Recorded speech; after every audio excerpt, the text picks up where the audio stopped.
August 1ରୁ ଲାଗୁ ହେବ ନୂଆ ନିୟମ। କ୍ରେଡିଟ୍ କାର୍ଡ, ୟୁପିଆଇ, ଏଲ୍ପିଜି ସମେତ ହେବ ଏହି 6ଟି ପରିବର୍ତ୍ତନ। 1 ଅଗଷ୍ଟ 2025ରୁ ଅନେକ ଗୁରୁତ୍ୱପୂର୍ଣ୍ଣ ନିୟମ ପରିବର୍ତ୍ତନ ହେବାକୁ ଯାଉଛି, ଯାହା ଆପଣଙ୍କ ପକେଟ୍ ଏବଂ ଦୈନନ୍ଦିନ ଜୀବନକୁ ପ୍ରଭାବିତ କରିପାରେ।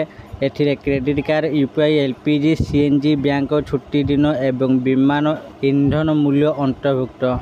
ତ ଚାଲନ୍ତୁ ଆଜି ଆମେ ଜାଣିବା ସେ ବିଷୟରେ ପୁରା ଡିଟେଲ୍ସରେ। ତେଣୁ ଭିଡ଼ିଓକୁ ଆରମ୍ଭ କରିବା ପୂର୍ବରୁ ଆପଣ ସମସ୍ତଙ୍କୁ ମୋର ଅନୁରୋଧ, ଆମ ଚ୍ୟାନେଲକୁ ଯେଉଁମାନେ ସବସ୍କ୍ରାଇବ୍ କରିନାହାନ୍ତି ଏବେ ହିଁ ଆମ ଚ୍ୟାନେଲକୁ ସବସ୍କ୍ରାଇବ୍ କରନ୍ତୁ। ଚାଲନ୍ତୁ ଡେରି ନ କରିକି ଆଜିର ଭିଡ଼ିଓକୁ ଆରମ୍ଭ କରିବା ଏବେ। 1 ଅଗଷ୍ଟ 2025ରୁ ଅନେକ ଗୁରୁତ୍ୱପୂର୍ଣ୍ଣ ନିୟମ ପରିବର୍ତ୍ତନ ହେବାକୁ ଯାଉଛି, ଯାହା ଆପଣଙ୍କ ପକେଟ୍ ଏବଂ ଦୈନନ୍ଦିନ ଜୀବନକୁ ପ୍ରଭାବିତ କରିପାରେ।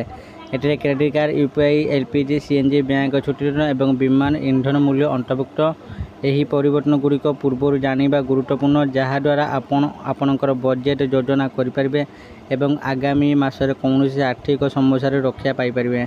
କ୍ରେଡିଟ୍ କାର୍ଡ ସମ୍ବନ୍ଧୀୟ ପରିବର୍ତ୍ତନ। 1 ଅଗଷ୍ଟରୁ କ୍ରେଡିଟ୍ କାର୍ଡ ସମ୍ବନ୍ଧୀୟ ଗୁରୁତ୍ୱପୂର୍ଣ୍ଣ ପରିବର୍ତ୍ତନ ଘଟୁଛି। ଯଦି ଆପଣ SBI କାର୍ଡ ବ୍ୟବହାର କରନ୍ତି, ତେବେ ଅଗଷ୍ଟ 11ରୁ କିଛି ସହ ବ୍ରାଣ୍ଡେଡ୍ କାର୍ଡରେ ମାଗଣା ବିମାନ ଦୁର୍ଘଟଣା ବୀମା ସମାପ୍ତ ହୋଇଯିବା। ବର୍ତ୍ତମାନ ପର୍ଯ୍ୟନ୍ତ SBI, UCO Bank, Central Bank, PSB, Karur Vysya Bank ଏବଂ ଆହ୍ଲାବାଦ ବ୍ୟାଙ୍କ ସହିତ କିଛି କାର୍ଡରେ 50 ଲକ୍ଷ ଟଙ୍କାରୁ 1 କୋଟି ଟଙ୍କା ପର୍ଯ୍ୟନ୍ତ ବୀମା କଭର ଦେଉଥିଲେ।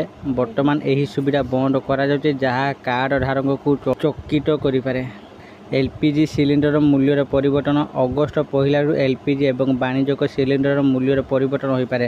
ପ୍ରତି ମାସ ପରି 1 ଅଗଷ୍ଟରେ ତେଲ କମ୍ପାନୀଗୁଡ଼ିକ ସିଲିଣ୍ଡର ମୂଲ୍ୟ ସ୍ଥିର କରନ୍ତି। ଜୁଲାଇ ମାସରେ 19 କିଲୋଗ୍ରାମ ବାଣିଜ୍ୟିକ ସିଲିଣ୍ଡର ମୂଲ୍ୟ 60 ଟଙ୍କା ହ୍ରାସ କରାଯାଇଥିଲା, କିନ୍ତୁ ଏଲ୍ପିଜିର ମୂଲ୍ୟ ସମାନ ରହିଥିଲା। ଏବେ ଆଶା କରାଯାଉଛି ଯେ ଅଗଷ୍ଟ 1ରେ ଏଲ୍ପିଜି ଶସ୍ତା ହୋଇପାରେ, ଯାହା ପରିବାର ବଜେଟ୍ ପାଇଁ ଆଶ୍ୱସ୍ତି ହେବା। ୟୁପିଆଇ ପେମେଣ୍ଟ ସମ୍ବନ୍ଧୀୟ ନିୟମରେ ପରିବର୍ତ୍ତନ।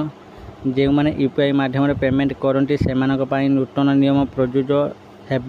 ଯଦି ଆପଣ ପେଟିଏମ୍, ଫୋନ୍ପେ କିମ୍ବା ଗୁଗଲ ପେ ବ୍ୟବହାର କରନ୍ତି, ତେବେ ଭାରତୀୟ ଜାତୀୟ ପେମେଣ୍ଟ ନିଗମ କିଛି ସୀମା ଲାଗୁ କରିଛି। ଏବେ ଆପଣ ଦିନକୁ କେବଳ 50 ଥର ବାଲାନ୍ସ ଯାଞ୍ଚ କରିପାରିବେ ଏବଂ ମୋବାଇଲ ନମ୍ବର ସହିତ ଲିଙ୍କ ହୋଇଥିବା ବ୍ୟାଙ୍କ ଆକାଉଣ୍ଟଗୁଡ଼ିକ 25 ଥର ଯାଞ୍ଚ କରିପାରିବେ। ନେଟଫ୍ଲିକ୍ସ କିମ୍ବା ମ୍ୟୁଚୁଆଲ ଫଣ୍ଡ କିସ୍ତି ଭଳି ଅଟୋପେ କାରବାର ଏବେ ଦିନକୁ 3ଟି ସମୟ ସ୍ଲଟ୍ରେ ପ୍ରକ୍ରିୟାକରଣ କରାଯିବ। ସକାଳ 10ଟା ପୂର୍ବରୁ, ଅପରାହ୍ନ 1ଟାରୁ ସନ୍ଧ୍ୟା 5ଟା ଏବଂ ରାତି 9:30 ପରେ। ବିଫଳ କାରବାର ସ୍ଥିତି ଦିନକୁ କେବଳ 3 ଥର ଯାଞ୍ଚ କରାଯାଇପାରିବ ଏବଂ ପ୍ରତ୍ୟେକ ଯାଞ୍ଚ ମଧ୍ୟରେ 90 ସେକେଣ୍ଡର ବ୍ୟବଧାନ ରହିବ। ସିଏନ୍ଜି ଏବଂ PNG ମୂଲ୍ୟରେ ପରିବର୍ତ୍ତନ। 2025 ଏପ୍ରିଲ ଠାରୁ ସେମାନଙ୍କର ମୂଲ୍ୟ ପରିବର୍ତ୍ତନ ହୋଇନାହିଁ। ଯେତେବେଳେ ମୁମ୍ବାଇରେ ସିଏନ୍ଜି କିଲୋଗ୍ରାମ ପ୍ରତି 79 ଟଙ୍କା 50 ପଇସା ଏବଂ PNG ୟୁନିଟ୍ ପ୍ରତି 49 ଟଙ୍କା ଥିଲା, ଏବେ ଅଗଷ୍ଟ 1 ତାରିଖରେ ମୂଲ୍ୟ ପରିବର୍ତ୍ତନ ହେବାର ଆଶା କରାଯାଉଛି। ପରବର୍ତ୍ତୀ ମାସରେ ଏତିକି ଦିନ ବ୍ୟାଙ୍କ ଛୁଟି ରହିବ। ଅଗଷ୍ଟ ମାସରେ ବ୍ୟାଙ୍କ ଛୁଟିର ତାଲିକା ପ୍ରକାଶ ପାଇଛି। ଭାରତୀୟ ରିଜର୍ଭ ବ୍ୟାଙ୍କ ପର୍ବପର୍ବାଣି ଏବଂ ଗୁରୁତ୍ୱପୂର୍ଣ୍ଣ ତାରିଖ ଆଧାରରେ ପ୍ରତି ମାସରେ ଛୁଟି ସ୍ଥିର କରେ, ଯାହା ବିଭିନ୍ନ ସ୍ଥାନରେ ଭିନ୍ନ ହୋଇପାରେ। ଅଗଷ୍ଟ ମାସରେ 16 ଦିନ ବ୍ୟାଙ୍କ ଛୁଟି ରହିବ। ATF ମୂଲ୍ୟ। ବିମାନ ଇନ୍ଧନ ହଠାତ୍ ATFର ମୂଲ୍ୟ ଅଗଷ୍ଟ 1 ତାରିଖରେ ମଧ୍ୟ ପରିବର୍ତ୍ତନ ହୋଇପାରେ। ଏହା ବିମାନ ଟିକେଟର ମୂଲ୍ୟକୁ ପ୍ରଭାବିତ କରିପାରେ। ଏହି ପରିବର୍ତ୍ତନଗୁଡ଼ିକ ଆପଣଙ୍କ ମାସିକ ଖର୍ଚ୍ଚକୁ ବୃଦ୍ଧି କରିପାରେ, ତେଣୁ ପୂର୍ବରୁ ଯୋଜନା କରନ୍ତୁ।